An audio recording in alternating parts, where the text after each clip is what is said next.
everyone. Welcome to Here We Are, Brattleboro's talk show. I'm Wendy O'Connell, and today is actually our 100th show.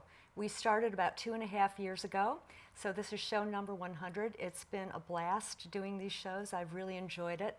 And one of the greatest things, of course, is getting on really fascinating and interesting guests who have been part of the area, part of our community for usually many years. Today, we have Julia Ferrari. Julia is an artist, a poet, a letterpress printer, and she has been making handmade books for over 30 years. She founded Golgonooza Foundry and Letterpress with her late partner, Dan Carr, in the early 80s. And Julia continues to move it forward in new and very creative ways. Welcome, Julia. Welcome. Thanks for being on the show. Oh, you're welcome. Yes. It's fun to be here on the 100th show. Yes, I know. I didn't give you that warning. Yeah. Yes. So you were born in New Jersey, and you actually went to Boston for college and spent some time in the city there. Yep. And you studied art? I studied art. I started actually studying psychology. Well, that's a way in. But I didn't know that for me it would have been Jungian psychology, and it was Skinnerian, and it was just not me. So I just took a little corner and started doing art, and that was kind of how I met Dan, because I saw a little ad in the real paper, and it said print your own poetry. So printing your own poetry, I was an artist, but I had decided to, a friend of mine and I were starting to write some poetry. So I was dabbling in that and saw this little note and said, oh, that sounds interesting. I'm going to go find out what this is. Yeah. I had no background in graphic design or anything connected to the graphic arts. Right. So were you thinking of it as a means to publish your poetry at that time? I really think it was just this moment of somehow destiny opening up for me, because I saw that. I had looked at in the real paper for classifieds for a while, never looked again after that. I was looking for something. I was in my early 20s, and I was just looking. I was searching. Yes, right. And so I wasn't really thinking about publishing, no. It was just sounded interesting. Yeah. Print your own poems is what it said. So. Oh, that's very appealing, especially if you're 20 years old. Yeah. And did you know anything about letterpress at the time? No, nothing. Yeah. Nope. And as soon as I went there, the first day, Dan had me, put me right to work. Hands dirty right away. And that was very different, because I remember, before that, as a child of the 50s, late 50s, it was always, everything was so pristine. You didn't get involved with something like that. And it was very tactile. So I loved it. Yeah. So this was in the 70s, right? Late 70s. And I think that there was, I remember actually, a little bit of resurgence was starting to happen with interest in letterpress. And you were kind of hitting that wave. Yeah. Yeah. Well, it was actually the very beginning of the wave, because letterpress had been going out since sometime in the 60s as a commercial venture, and but in the country, people were much more slowly getting rid of it. Yeah. So it was a gradual thing, but people that were poets were suddenly realizing that this is a technology that that people that anybody that wanted to learn a craft could do. The material was becoming available for very reasonable prices, because people were junking things as well. And I contend that it was the artists and the poets that saved a lot of that material. Yeah. But it really was the very beginning of the wave, because if I think now about it, I think about how, I see now when there's book arts programs and colleges, you can get a degree in book arts now. But then it was just transitioning out of commercial to this very early stage of everything was new. Yes. No one knew it was going to happen, where it was going, anything. Yeah. But it was the poets that were using it to make these handmade chapbooks. Yes. And the machinery was unbelievable. In fact, when we're talking about letterpress, some folks might not actually know what letterpress is. So if you can give a brief description of the size of these machines. Sure. And yeah. Sure. It's a part of the Industrial Revolution technology, and everything is iron and steel and heavy, and machinery varied in sizes, but a printing press would be several tons in weight, and the metal type used to set the material, books or newspapers. In our case, we bought machines that would set books, which was monotype, as opposed to linotype, which was much more faster and single lines as opposed to single letters. Right. So we, that technology, you could actually distribute a whole line back into a wooden case. Yeah. And so Industrial Revolution, because at one point it was all hand set back in when Gutenberg and his colleagues invented it. He had a jewel smith, a goldsmith, and they were sculpting and they were making things just like you make jewelry. In fact, if you go to a jeweler like David Walters in town here, he has a pin which is exactly like a punch cutter's pin, and it's a jeweler's pin. So it's an allied art. Yeah. It came over and became part of the graphic arts and printing. Yes. I forgot to say that. It's relief. That's so right. the ink goes across the surface of everything, and then the paper lays on that, and then it gets rolled across, and it transfers the image. Right. It's a beautiful process. So you were in Boston, and you were working at the press, the two of you. And what happened next? Well, we were making chapbooks. Yeah. We were printing other people's poetry, several women poets, and which was kind of unusual at the time. And we were, it was a very alternative organization, has continued to be, but we would do chapbooks with art in them, original art, and we would sell them for $5. And one of the ways people sold things was hawking. You would go on the streets in Cambridge and you would, say, Dan used to say, so buy your live poetry, buy your live poets. Don't buy dead poets.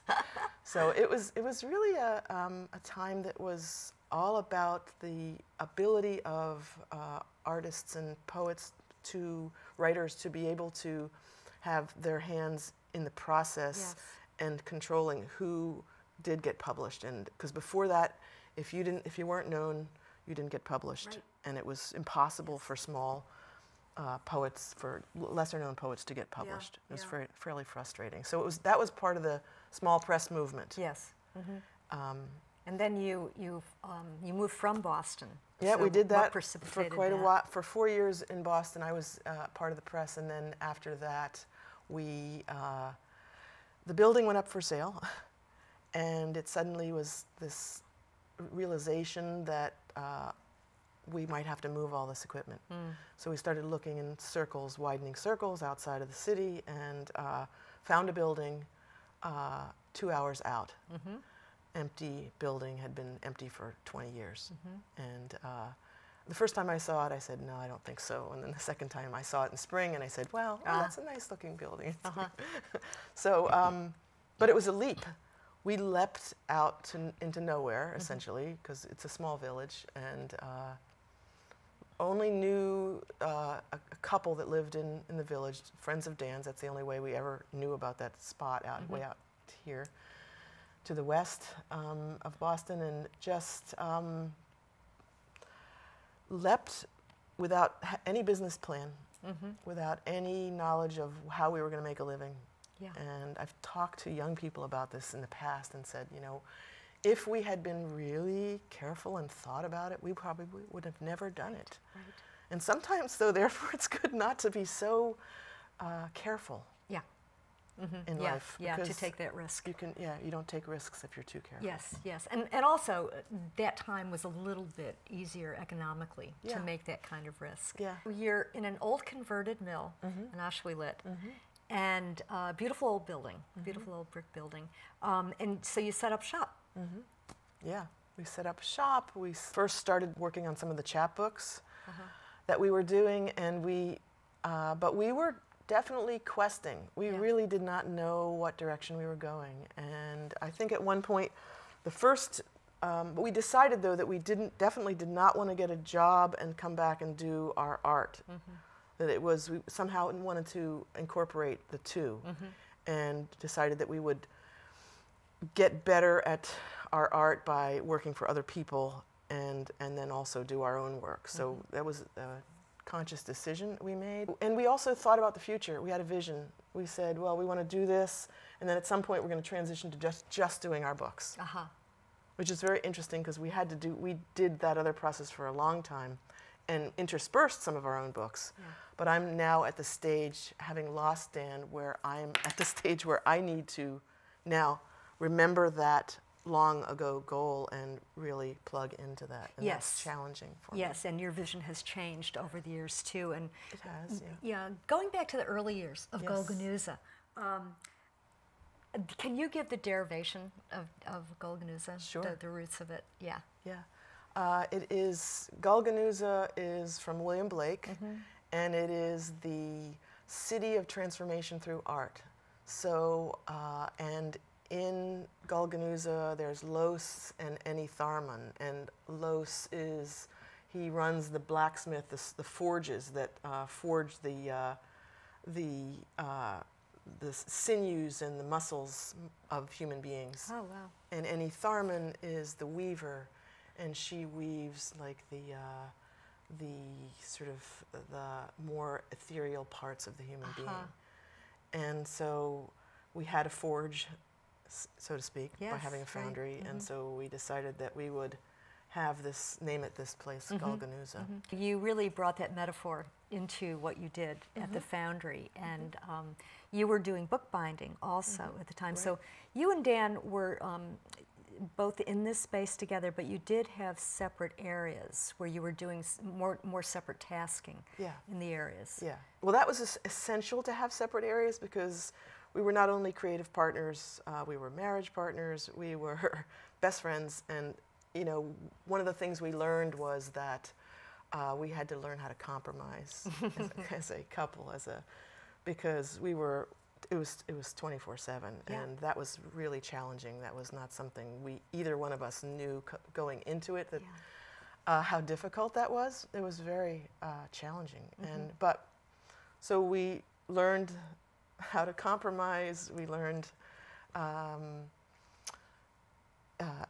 learned how to have our own space and work within our own spaces. But everything was more or less delineated into this is one person's process, the next person's process, and the next person's process, because it was just easier that way. Yeah. So this is early '80s when you started in Ashwellet at the mill, but it seems like you got proficient very fast, and you got really good at everything you were doing, and you've ended up in special collections in many from Harvard and Dartmouth and.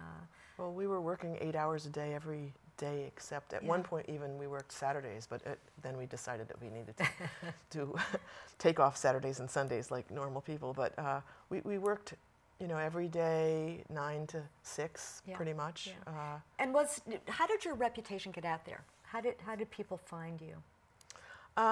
Well, the very first thing that happened was we produced a little tiny holiday greeting that was a tiny little hand-bound book that had a woodcut by me in it and was hand set. And we sent it out to some people that we knew, and one of the people we sent it to was a printer, and somehow he showed it to a publisher, and that publisher asked us to do our first book. And our first book was John Hersey's Hiroshima. Wow. Which we hand set. That was the whole book? The whole book. That was the very first project.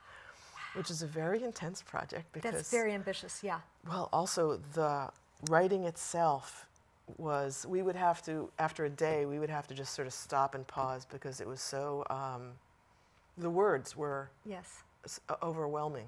Yes, and you both being poets and writers, you weren't just set and type. Yeah. I think even if you're not a poet, when you set metal type, when you hand set type, you absorb the words in a whole different way because you're moving at a very slow pace, and you can't help but actually absorb the content in a very, very different way. Yeah. Which is why letterpress, especially metal letterpress, has a magic to it, because you involve the body in a way that you do maybe also with other craft, like pottery and metalworking.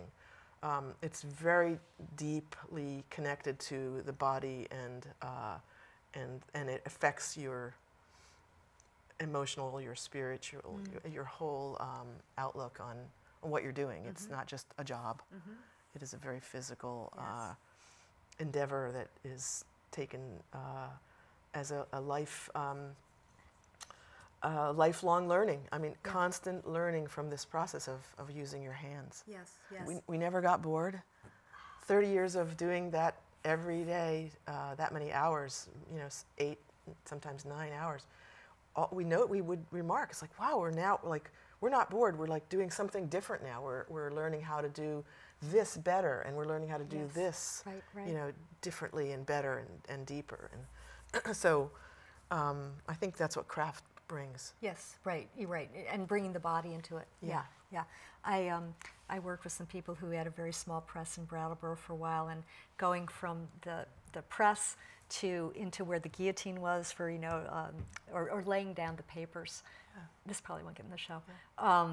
But I used roller skates to get from one place to another, and that was another part of bringing the body into it. I really loved it. Can you talk a little bit maybe about some of those early books? I didn't know about John Hershey. Yeah, but you did some art books as well. Well, mostly it was literature. I'd say it was all literature, but there was always original art in the books. Oh, I see. When we were working for limited edition publishers. So we did Maya Angelou music, Deep Rivers in My Soul. We did Samuel Beckett, Know How On. And the artist in that case was living artist Robert Ryman, who did white on white prints. And the interesting thing about that one was that he didn't, there was, Samuel Beckett was still alive. Oh my gosh. And he said, no, I don't want any illustrations on my art, with my work. But then the publisher showed him Robert Ryman's white on white prints, and he said, oh, okay. Oh, that's beautiful. Okay. Yeah. So, and that was like debossing, right? Yeah. Yes. Yeah. And white ink. Yes. Oh, white ink. Yeah. Not just the impression. Right. Oh, wow. So and texture too. Yeah. So. Beautiful. Yeah. And are they around somewhere where people can see them? They're around. People, you can find them when people are like somehow collections get passed into other hands. I don't think that particular book, sold rather quickly, so I don't think, I think that went out of print quickly, but it depends. Some books do. We didn't sell these books. Right. We were working for a small edition publishers in this case, so, but there are books around still that are available. Yeah. Julia, you referred to Brattleboro as a printing town, and I know that there have been a lot of presses here in the past. And along with that, you have mentioned that you're seeing a real resurgence, and I think we see it around town, of local people, younger people, who are setting up their own presses as well. Yep. Yes. So yeah, Brattleboro did have a history of being a printing town. We kind of knew that when we first came here. We heard that, and it was, and in fact, I think we got some of our equipment in Brattleboro because there was one place that not only was there the book press, but there was American Stratford right next to there, and they did I believe they did monotype, because we got some galley trays there. Right, and those are out Putney Road, that great long building with all the windows. Yeah. And that was the remains of this being that letterpress industry in this place. And I'm sure it transitioned at some point to photographic, but it was really the letterpress when it was, I think, in its heyday. Right. So, right, yes. Yeah. And I think in terms of resurgence of letterpress, it's just ever since those early times when those poets were in the small press movement were saving the presses, that there was an interest, probably starting with my generation, of like, oh, this is, this is very wonderful to be able to use this old equipment, to it becoming soon thereafter an art form. So it transitioned out of the commercial to the art form. Not to say that there wasn't people that were doing it as an art form, as a fine press art form in the 40s and 20s and 30s. There were. But I think the book arts, quote unquote, is something very different in particular, because that incorporates not only fine press, but also there's people that do one of a kind. Yeah. There's people that do things that actually have no letterpress in them whatsoever, and the use of polymer, and so it continues to evolve, is what I've noticed. Yes, it right. evolves a lot. Right, and you've been a little bit involved with the Brattleboro Words Project in town, yes. Which is bringing in a lot of diverse aspects of printing in Brattleboro. And so were you working on a history of Golgonooza for them? Well, yeah, a little bit of history, but coming from the point of view of talking about just that it was the poets that saved the equipment by and large, as well as some hobbyists too. But because there are people that are doing the history, distant history of printing in Brattleboro, there's different people doing different parts of that project. Different eras. Just different essays. Yeah. And I said, well, I'm still doing letterpress, and I've lived through and been part of the small press movement, so I would talk about that aspect of it. Yes, right. Well, that will be interesting, and that's on a project that's ongoing to a certain degree. Yeah. The book is supposed to come out I think in a year or so. Dan died in 2012, right, and you went through a period of time and sort of went through a refounding process. Right, yeah. Very deeply opening for the soul. Here I have this partnership with a human being who I share my creative endeavors with, and have done this very alternative business with that I loved deeply, and the partnership was also very fulfilling and deep, and then one of the partners has to goes. Yeah. And then you have to continue on. So how do you continue on? So the refounding is this idea of just revisioning, finding a new way to express this craft, and what is my purpose now? What can I bring to the world now? And because I have to adjust. It's if I don't adjust, then I'm stuck in a place in the past, and none of us truly stay in the past. We have to keep moving forward, and everything keeps moving forward. That was the most interesting and intense part for me, was that the world just keeps going. Yeah, right. The world doesn't really miss a beat, and yet you do. You step. I felt like I had one foot in a different world, and one in a world that was not moving at all. That was kind of just trying to feel what was happening, because it was unexpected, and it was not something that I would have to say, not something that I knew how to handle, right? How to proceed, how to, it cracked the world open in a very big way,